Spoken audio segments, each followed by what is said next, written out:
خدا کی قسم اژدہام ہوگا، کراچی سے لے کر خیبر تک پوری قوم نکلے گی۔ ہم دھڑلے سے ڈنکے کی چوٹ پہ الیکشن بھی لڑیں گے، ہزاروں لاکھوں کی تعداد میں ہماری الیکشن کیمپین بھی ہوگی، اور اس عوامی سیلاب کو کوئی مائیکا لال روک نہیں سکے گا۔ آنکھوں میں آنکھیں ڈال کے نکلیں گے، اور یہ بار بار ہم کہہ چکے ہیں۔ کمپوزٹ جواب دیتا ہوں، جتنے لوگوں نے پاکستان تحریک انصاف کے ساتھ اس مشکل وقت میں تکلیفیں سہی ہیں، خان صاحب کے ساتھ ڈٹے رہے ہیں، لازمان جو ہیں خان صاحب کی آنکھیں میرا خیال ہے ان لوگوں نے اتنی زیادہ کھول دی ہیں، خصوصاً ان دغابازوں نے جو چلے گئے، جو اہم حکومتی مراتب پہ براجمان تھے۔ کوئی دو تو وزیر اعلیٰ گئے، بزدار صاحب آپ کے پنجاب کے، اور محمود خان کے پی کے، وزیر دفاع پرویز خٹک گئے جو پہلے وزیر اعلیٰ رہے تھے، اور فواد چودھری گئے، سندھ کا جو ہمارے صدر تھے، کیا نام میں آپ کو گنواؤں گا، لیکن جتنے بھی گئے ہیں اللہ کی ذات کا شکر ہے، یہ لوگ اس گنتی میں آتے ہی نہیں تھے کہ خان کے یہ ہم نوا ہوتے، ہم رکاب ہوتے، یہ ان کی حیثیت ہی نہیں تھی کہ خان کے پاؤں کی گرد بھی ان پہ پڑتی۔ اللہ نے ان کو اور ان کی آنے والے اخلاف کو جو ہے رہتی دنیا تک ان کو یہ بات بتائی جائے گی کہ کمبختو آپ اس قبیل سے ہیں جنہوں نے اپنے مرشد کا، اپنے محسن کا اس وقت پہ اس وقت میں ساتھ چھوڑا جب آپ کی سب سے زیادہ ان کو ضرورت تھی۔ اور حضرت علی کرم اللہ وجہ کا قول ہے کہ اس شخص کے شر سے ڈر جس پہ آپ نے احسان کیا ہو۔ پرویز خٹک آج کے پی میں پاکستان تحریک انصاف کی بہکانی میں لگا ہوا ہے، تمام ورکروں کو گرفتار کروانے میں، ان کے گھروں پہ ریڈ کروانے میں، ان کے بچوں کو لے جانے میں، ان کی عورتوں کو جو ہیں گھر سے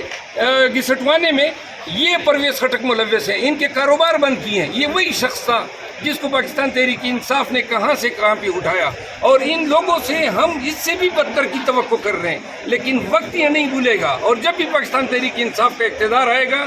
انشاءاللہ جو لوگ ہیں اور آنے والا ہیں، پاکستان کے عوام، لاہور میں ہم جاتے ہیں، لوگ ہمیں خان کے وکیل کو دیکھ کے اتنا احترام اور اتنی عزت دیتے ہیں، اور جو لاہور کا حال ہے، جو پاکستان کا حال ہے، لوگ خان کی محبت میں، رول آف لا کے لیے، اور اس ظلم اور جبر کو دیکھتے ہوئے جو ہمارے ساتھ روا رکھا گیا ہے، پاکستانی بتانا چاہتے ہیں کہ جب بھی کال آئے گی، جب بھی لیڈرشپ آگے ہوگی، خدا کی قسم اژدہام ہوگا، کراچی سے لے کر خیبر تک پوری قوم نکلے گی۔ اچھا، ایک بات یہ سامنے آئی ہے کہ نوجوان جو وکلا ہیں ان کو ٹکٹ دیے جا سکتے ہیں، تو ایسی اس میں کوئی حقیقت ہے، یہ کوئی اسٹریٹجی یہ ہو سکتی ہے نوجوان وکلا کو ٹکٹ دیے جائیں گے الیکشن میں؟ دیکھیں، ہم یہ توقع شاید ہمارے خدشات ہیں کہ الیکشن میں ہمارے ساتھ ہماری پارٹی کو توڑنے کے لیے، ہمارے کینڈیڈیٹس کو توڑنے کے لیے یہ تمام ستائیت کنڈے استعمال کریں گے۔ وکلا جو ہیں ان کے پیچھے بارز ہیں، اور بارز کے پیچھے عدلیہ ہیں، تو لہذا معاشرے میں موجودہ اوقات میں خان صاحب نے اس خواہش کا اظہار کیا تھا، لیکن ورکر یہ سن لیں کہ کہیں پر کسی بھی علاقے میں کسی ورکر کے حقوق پہ کمپرومائز نہیں ہوگا۔ جہاں پہ ضرورت ہوگی شہری علاقوں میں،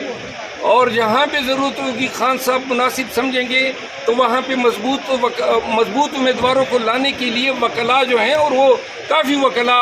ہزاروں کی تعداد میں اب پاکستان تحریک انصاف میں شمولیت کر چکے ہیں۔ انشاءاللہ وکلا جو ہیں آنے والے پارلیمان میں خان کے شانہ بشانہ انشاءاللہ بیٹھے ہوں گے۔ اور لیول پلینگ فیلڈ نہیں دیا جا رہی، کیا پاسبل ہو سکتا ہے کہ آنے والے الیکشن میں عمران خان کی جانب سے بائیکاٹ کا اعلان کیا جائے؟ کیوں کریں ہم بائیکاٹ؟ ہم کوئی شودر ہیں، یا ہم کوئی ہندوستان سے آئے ہیں، یا ہم کوئی افغانستان کے مہاجرین ہیں؟ ہم پاکستانی ہیں۔ اس ملک کے لیے پہلے میں نے، میرے خاندان نے قربانیاں دی ہیں، اور اس ملک کی محبت میں، عروب الوطنی میں، پورے پاکستان تحریک انصاف کے ہزاروں ورکر آج بھی اگر جیلوں میں ہیں تو یہ یاد رکھنی چاہیے، یہ وہ لوگ جیلوں میں ہیں جنہوں نے قانون نہیں توڑا ہے، یہ وہ لوگ ہیں جو قانون توڑنے والے کو نہ کر چکے ہیں، جنہوں نے اس ملک میں قانون کو روندا ہے اور پامال کیا ہے۔ ہم دھڑلے سے